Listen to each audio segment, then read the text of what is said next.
গত পর্বে আমরা এই পর্যন্ত এডিট করেছিলাম। এবার এই পর্বে আমরা দেখব কিভাবে টেক্সটকে নিজের ইচ্ছে মতো বিভিন্ন জায়গায় সরানো যায় বা বসানো যায়। প্রথমে আমরা ইমেজটি জুম করি। এবার এই টেক্সটটি আমরা এখান থেকে সিলেক্ট করি।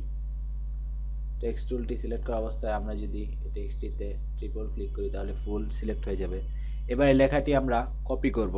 কপি করতে কন্ট্রোল সি চাপি অথবা এখান থেকে কপি বাটনটি চাপি। কপি হওয়ার পর এসকেপ বাটনটি চেপে আমরা ডিসিলেক্ট করি এবং এই লেয়ারটি আমরা ডিলিট করে দিব ব্যাক স্পেস চেপে।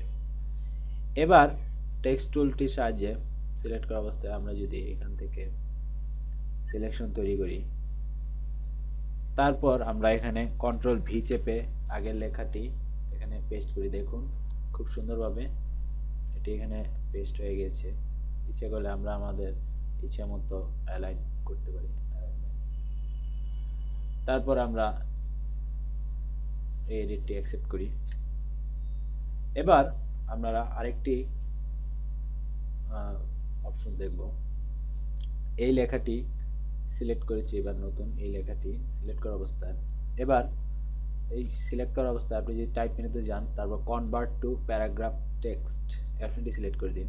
এখানে হয়তো কিছুই দেখা যাচ্ছে না, কিন্তু আপনি যখন টেক্সট টুলের সাহায্যে এটি সিলেক্ট করবেন তখনই এমন একটি বক্স দেখতে পাবেন।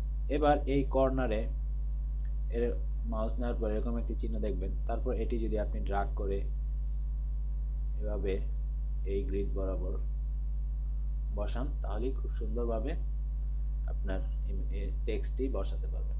কন্ট্রোল এন্টার চেপে এটা অ্যাকসেপ্ট করুন। এবার আমরা ফাইনাল ইমেজটি যদি দিকে তাকাই, দেখুন এখানে এই লেখাটি এইটুক লেখা বোল্ড হয়ে আছে এবং খুব সুন্দরভাবে অ্যালাইনমেন্ট হয়েছে। তো আমরা সেটি এবার তৈরি করব। আমরা যদি এই টেক্সটটি এভাবে টেক্সট টুলের সাহায্যে সিলেক্ট করি, তবে এভাবে এডিট প্যানেল দেখতে পাই। এখানে একটি বিষয় আপনি জেনে রাখুন, আপনি যদি একটি ওয়ার্ডে একবার ক্লিক করেন তাহলে সেই ওয়ার্ডটি শুধু সিলেক্ট হবে। আপনি যদি সেখানে দুইবার সিলেক্ট করেন, দুইবার মাউস দিয়ে ক্লিক করেন তাহলে সম্পূর্ণ সেই লাইনটি সিলেক্ট হবে, এবং আপনি যদি চারবার ক্লিক করেন তাহলে এভাবে ফুল টেক্সটটি সিলেক্ট হবে। তো আমরা এডিট করার জন্য এন্টার চাপি। এন্টার চেপে আমরা একটু এভাবে আমরা সঠিক জায়গায় টেক্সটটি বসিয়ে নিই। এবার ধরুন আমরা এইটুক লেখা আমরা সেই লেখার মতো করব। প্রথমে ফন্ট চেঞ্জ করব। ফন্টের নাম এটা থাকছে। তারপর ট্যাব রেগুলার থেকে আমরা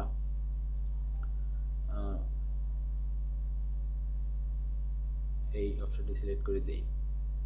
এরপর সাইজ ধরুন 39। তারপর এখানে আমরা ক্লিক করে এন্টার চাপি। এবার আমরা এইটুক অপশনের কালার চেঞ্জ করব। এখান থেকে আমরা ব্ল্যাক, সবচেয়ে কমে ব্ল্যাক সিলেক্ট করি, অথবা এখান থেকে 00 সিলেক্ট করে দিই। তারপর আমরা এন্টার চাপি। দেখুন এটি খুব সুন্দরভাবে ব্ল্যাক হয়ে গিয়েছে।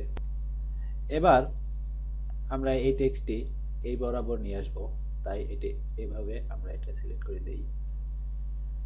তারপর এন্টার দিতে পারি। এখান থেকে আমরা ক্যারেক্টার প্যানেলটি নিয়ে আসতে পারি।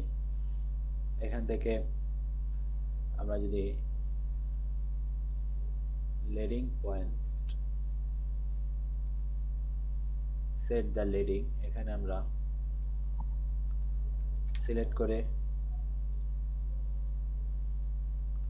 ইচ্ছে মতো আমরা আমাদের মান বসাতে পারি। লেডিং পয়েন্টের কাজ হচ্ছে আপনার এই টেক্সটের মাঝে যে স্পেসটি রয়েছে সেটি বাড়ানো কমানো। দেখুন এটি দেওয়ার ফলে এখানে স্পেস বৃদ্ধি পেয়েছে। এছাড়াও আরও কিছু অপশন রয়েছে, এটিও গত পর্বে আমরা আলোচনা করেছি, তবে আপাতত লেডিং পয়েন্ট পর্যন্ত আমরা থাকি। একটির মতো আমরা এই পাশে ব্যবহার করব। এটি করতে আমরা প্রথমেই এন্টার চেপে এবার এই তিনটি লেখা আমরা এখান থেকে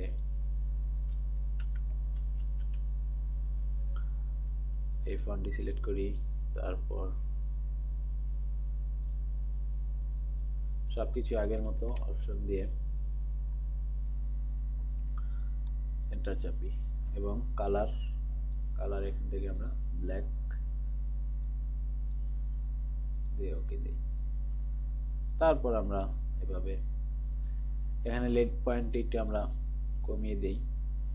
লেড পয়েন্ট কমাতে আগের মতোই এখান থেকে 32 সিলেক্ট করে এন্টার চাপি, তারপর এটি দিয়ে খুব সুন্দরভাবে এভাবে আমরা খুব সহজেই টেক্সটে মনের মতো সাজাতে পারি। তবে এখনো ঠিক অ্যালাইনমেন্টটি ঠিক মতো হয়নি, এটি আমরা আগামী পর্বে দেখাবো। সাথেই থাকুন। ধন্যবাদ।